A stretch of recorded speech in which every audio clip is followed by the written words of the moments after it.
Welcome back for another video. Who are the best players to buy for Gameweek 22? FPL's back next weekend, so we're back to the usual content schedule now. Let's break down the best players by position, as always nice and simple. So a goalkeepers discussion first. Something that's easy to miss if you're a less experienced player is the best defence does not equal the best points necessarily. Like Arsenal's defence right now is one of the best the league's ever seen, but Raya is just the third top scoring keeper. What always tends to happen is mid-table keepers rack up a ton of save points and they overperform in terms of clean sheets, and they end up being the top keepers, which is what's happened with Ruths and Pickford, who are the top two for points. Arsenal have conceded 15.2 expected goals.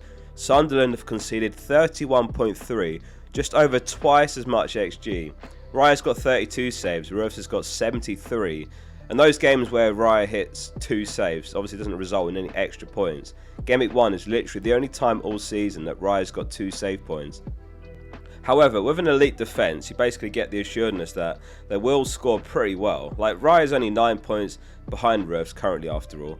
Whereas predicting those overperforming mid-table keepers can be really hard. You know, like many started the season with Sells or with Petrovic, who haven't been good FPL picks. Sunderland's next 3 is pretty good as well. It's Palace home, West Ham away, Burnley home, but then it's Arsenal and Liverpool. He's 4.9 mil as well, Ruth, so you'd probably score similarly with a Verbruggen in goal for 0.4 million cheaper, or even Sanchez for the same price. Just on Sanchez though, I'm really curious about Rosignol and the Chelsea defence and what they're going to look like. He is a manager that likes his keeper to be heavily involved in the build-up, which means a keeper who's good with his feet, very comfortable playing out of possession from the back, which is more of a Jurgensen build than Sanchez. Jurgensen was really good in the City game as well, and he started in the FA Cup against Charlton where they won 5-1. He was in charge of Hull a few years ago, Rosignol, where they signed Panda, who is still their number 1 keeper, but he opted to play Allsop in goal. He was basically a much better passer, better with his feet than Panda was. It does put me off Sanchez a bit now, just in case he decides to give them both opportunities to prove themselves. There was a Reddit discussion on Rosignol and his tactical setup, which I'll link below. Defenders next. So what are the standout fixtures for clean sheets for Gameweek 22? The main 3 are Liverpool home to Burnley, Arsenal away to Forest, and Villa home to Everton. Van Dijk's top this week on 5.2 projected points on FPL Review. Burnley have conceded 73 headed attempts this season. Only West Ham have conceded more of 82. Bradley is sadly going to miss the entire remainder of the season after suffering a significant knee injury last game week. Frimpong is 3rd on the table after Van Dijk and Gabriel, and he's got to be nailed in right back now. Can he stay fit enough to keep starting though? Is he actually an option? Quite expensive for 5.7 mil. He has got 3 assists in his last 5 games, though 2 of those assists came off the bench, 3 starts and 5 as well. Liverpool defence and Van Dijk in general have got a lot of hate this season from an FPL perspective, and you're going to get different opinions depending on who you ask here, but I'm not sure it's fully justified. Like 23.8 expected goals conceded for Liverpool ranks them the 4th best defence, which is not bad at all. He's the 3rd best defender after Gabriel and Timber for projected points over the next 5 on FPL Review, and he's among the best for defcons as well. I guess he's been a bit unlucky, and so it's probably outcome bias. There's been games where they've conceded where they shouldn't have.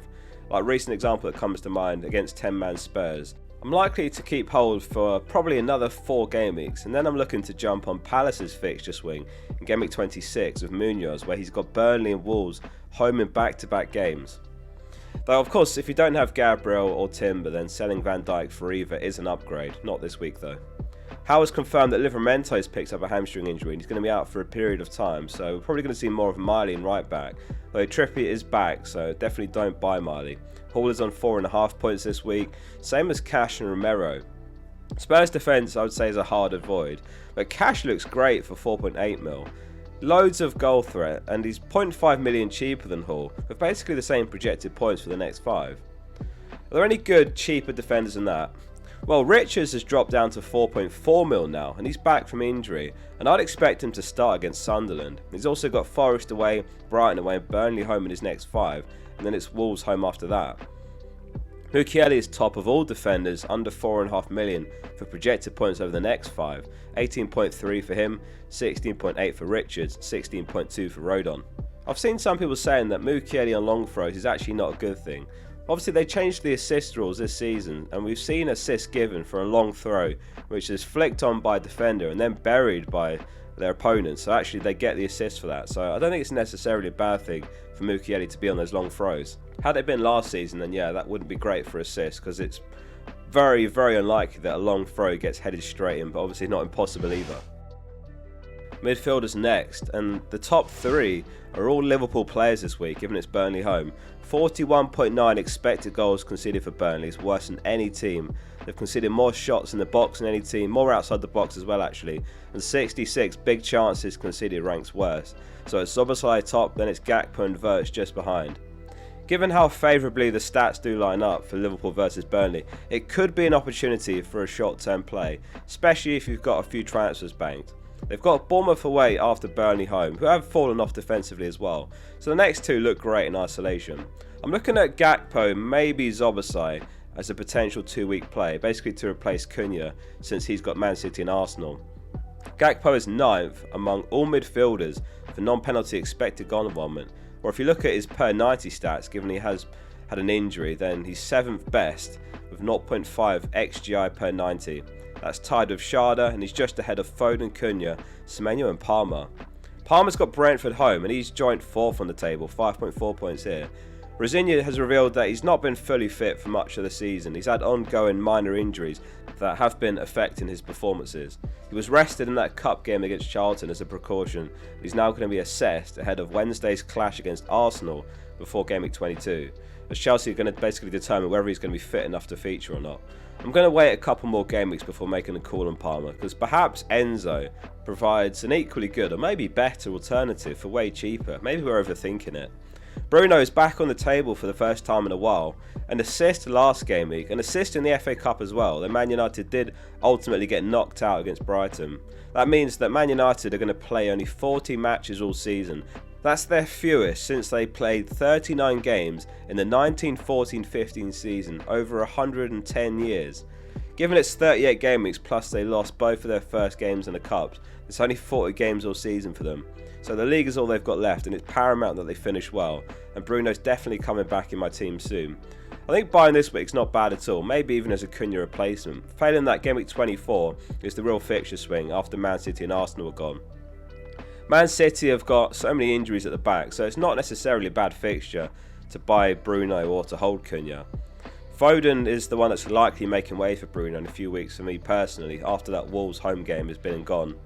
Rice is on 4.5 points this week, he just misses out on making the table.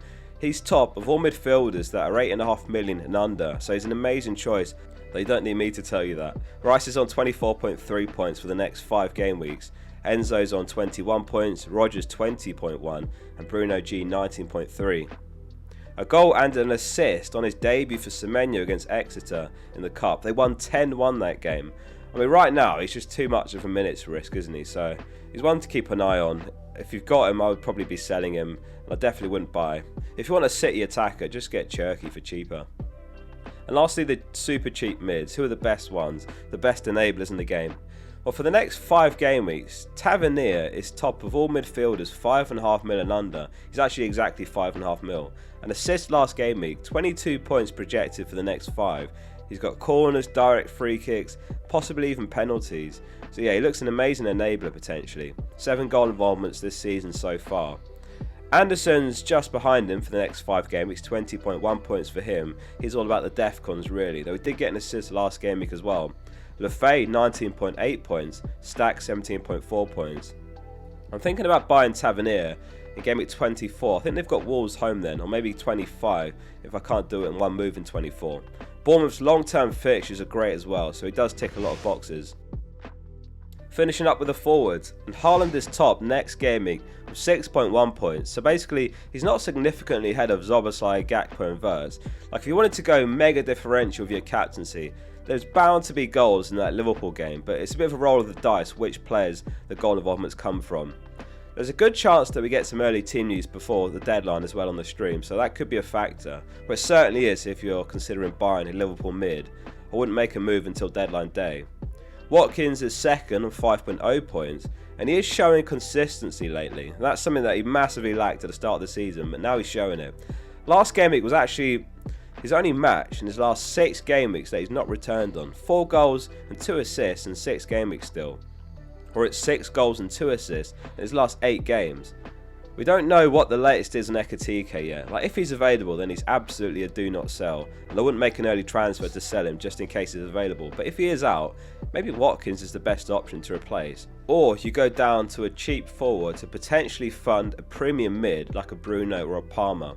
Hopefully he's fine, because obviously this really was the standout fixture for Liverpool that does promise goals. Calvert-Lewin is 4th on 4.1 points this week. He hasn't hit double-digit goals since under Ancelotti in the 2021 season. What's that, 5 years ago? But he's 1 goal away now from doing that already. So yeah, Leeds really are getting the best out of him. I'm likely to drop Ekitike down to a Krupi or a Mane rather than Calvert-Lewin myself to basically pack the money to midfield, which is where the points are right now for the most part, to be fair. Like, Bowen is the 3rd top scoring forward with 90 points. That would place him 12th among the midfielder standings. Thiago just makes the table on 3.9 points at the bottom, but it's a much tougher looking run of games for him, so is he really a buy now? It's Chelsea away, then he's got Forest home, Villa away, Newcastle away and Arsenal home. So the projections don't favour him right now as a buy. He's a hold, I would say, if you've got him, but I'm not necessarily sure he's a buy, despite the goals in the last 2 game weeks. Is that a hot take, or do you think the boat has maybe sailed now to buy Thiago? Krupi is my favourite of the super cheap forwards, but Mane's also been a really good option and he's getting really good minutes. I think realistically, I wouldn't count on starting either of them most of the time, unless you can really be confident to get a read on their minutes and a decent fixture as well. Thanks very much for watching, and don't forget to hit subscribe if you're part of the 30% that aren't subscribed. See you soon for the next one.